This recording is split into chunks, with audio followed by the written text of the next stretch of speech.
Roma are considered the largest undocumented group in Ukraine, and the reasons behind that are the historically, institutionally racist birth registries system that Ukraine has, and besides that, bureaucratic difficulties in accessing IDs. In 2022, after the war has started, lots of Roma IDPs start arriving to Zakarpattia, and one of the reasons why we were helping them is that they were coming here and they did not have a single document with them because people simply fled their places. Some of them didn't have any documents before, and some of them simply have come and they had a birth certificate issued back in USSR, like before 1991. And when they came here, the first thing they have to get registered with authorities.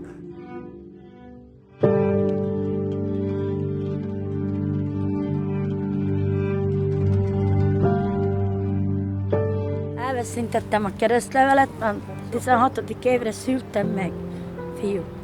És még pulyáisszel voltam. Mentem az irodára, és akkor a valikanány azt mondta, nem lehet segíteni.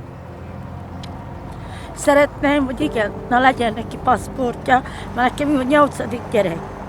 8. És nagyon nehéz. Kapott 2 poveszkát. Minden nap nem vagyok nyugodtan, csak tetszik tudni. Sírok, bánkaldok. Van neki 3 gyermek, 4. meghalt, és nem szeretném, hogy elvinnék katonának. Да, это нехорошо жить без документов. Потому что, сейчас везде надо документы, у нас не было. И мне нехорошо было. Там ни помощь не была никакая на детей, ничего. А сейчас могу и помощь доставать, все. И не смогла за границей уйти, за кордон где-то. Без документов никак, нигде. Доктора принимали вас? И доктора меня не принимали. Какие бы дети мне больные не были, они нас не брали в лекарню. Они мне писали дома лекарства, уколы, я дома лечила. Я сама купувала, лечила детей. У меня никогда не было документов. Я попросил адвоката Новгородского, чтобы он мне помог с документами. Мы подали в суд. Суд дал решение суду, да, я есть только Жон Викторович, так-то, так-то. Мы подали документы про паспорт оформленный. Мне они не делают ни паспорт, у меня все документы есть. У меня никогда их не было, они мне не дают вообще возможности никакой. Нас не было давно документы, нам тяжело была работа. Нас не взяли ни на работу, ни врачи нас не принимали. Мы не могли себе сделать документы, потому что нас никто не принимал, нам никто не помогал. So for the last 5 years we were helping Roma in Zakarpattia to obtain new birth certificates, to obtain new passports and document them to make them legally visible. Because before that they existed, but legally they were invisible. We have received requests for support for almost more than 50 people, and more than 50 people were documented either with the birth certificates or with the passports. They were able to become like usual citizens of Ukraine, to have access to, for example, to the doctors. When the war broke out, many other people, Romani people from different regions, fled their places and went to Uzhgorod, because basically that's an administrative center, still quite safe, but many people really just grabbed their small belongings, their bags, and left behind everything because there was shelling, and they ended up without no documents.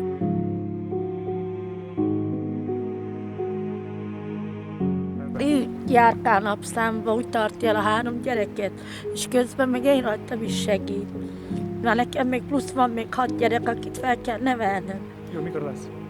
Nagyon nehéz, tetszik tudni. Jó. Láttuk az análisokat, mondták, hogy minden jó lesz. Voltunk bíróságra, nem, mit hoz a sors, nem tudom. Nagyon sajnos, nem akarnám, hogy elvigyék katonának. У меня есть 2 дети, и у них тоже нету документов. Они когда болеют, нас врачи не принимают, потому что у нас документы нету. А нам дядя Володя помогает, он сделает нам документы. Я больной, я не могу даже пойти в больницу, я даже зарегистрироваться, я даже снимок не могу сделать, что со мной или как, или я больной, или я не больной. Я болею, я дома лечусь, они меня из больницы выгоняют, бо у меня нема регистрации электронной. И вот так я могу умереть, и они мне не помогают вообще ничего. Я сделала прописку, мне такая, мужчина помог мне, он сделал мне прописку, и вот так я смогу сделать себе такую допомогу, чтобы я детский доставала на детей. Нужна прописка для помощи. Да, нужна была. What war has made difficult for us. For example, people who are coming from us from the east of Ukraine, for example, from Donetsk region, from Donetsk Oblast, and they're saying, okay, Volodya, look, we don't have neither birth certificate nor passport. I have never had it. Could you please make for me? So I need to, and we need as organizations, we are needing to hunt somewhere where, and we need to find out where the person was born. And sometimes this is territory which was occupied already by the Russians, and obviously we can't obtain any document because no one will give us to us. And even if they would provide it, it will be the stamp with, which is unacceptable for Ukraine of the institution. Sometimes we go to, again, in the east of Ukraine, and we say like, okay, we would like to help you. Where is the hospital you were born? And he says, this hospital is bombed. So, and there are no documents saved. The problem being or living without identity documents or birth certification was already a huge issue in Ukraine, and evidently that meant that on a daily basis people struggle to get help from officials because of the lack of identity papers. But that just got worse during the war. It's more difficult to leave the country. Once you are out of the country, you don't have an identity paper, so you just access every service more difficultly than if you would have.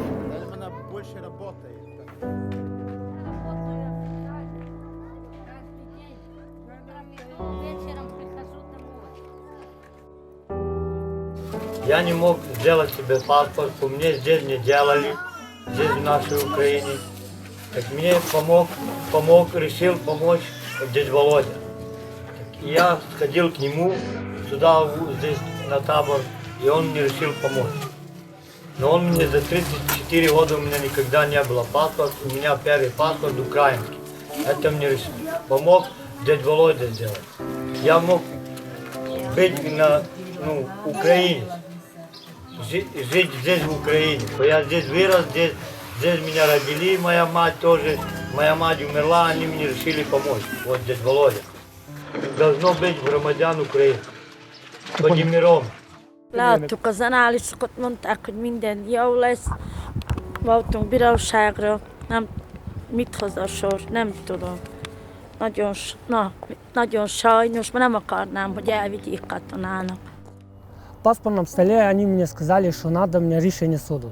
Я принес им решение суду. В решении суду они говорят, что я громадянин України, моя мать. Так как нема моя мать громадянин України в решении суду, они не могут мне паспорт делать. Вот так. И они меня посылают обратно в суд. А в суде уже все дали, печать, все мокрое. А они мне не хотят ничего сделать. Как будто специально, я не знаю, как они так. Они меня уже 7 лет или 8 вот так гоняют. Так а чего они? У тебя какой документ, чтобы я что-то делал, работал, чтобы я как-то жил? Я не могу, я не живу. In this work, we were going to the Roma settlements, we were searching for people, then people were searching for us, and we were working hard for the last organization was working hard. So we were able to help like more than 50 people to obtain their first ever personal documents, meaning the birth certificates and our passports. The life without birth certification or without identity papers is already very difficult when it comes to getting access to certain services, medical help or social security services, but the war just worsened the whole situation for these people. And that was the reason why we thought that one way how ERRC can help is to provide through a local NGO and through local activists consultations for internally displaced Romani people in Zakarpattia, and besides consultations help them to obtain identity documents, so at least they have those, and their life in that sense at least gets a little bit easier in this very difficult period. And the last thing which I would like to say is that, well, thanks for the ERRC, for European Roma Rights Center, for understanding how important the issue of undocumented Romas in Ukraine is, and able to provide us with the funding. Thank you for understanding that this issue is persistent, and they were helping and advising us how to move on. Thanks for those people who were applying to us, because if they were not trusting us, if they were not sharing with us their stories, they will never get support. Because when we are asking, all right, where are you originally from? And some people were afraid to say us, like, why do you need this information? Will you share it anywhere else? And we say, like, okay, we need to know it because we want to help. So they were sharing with us, and we were able to move ahead. And I guess with all these joint efforts, we were able to make this world a little bit better.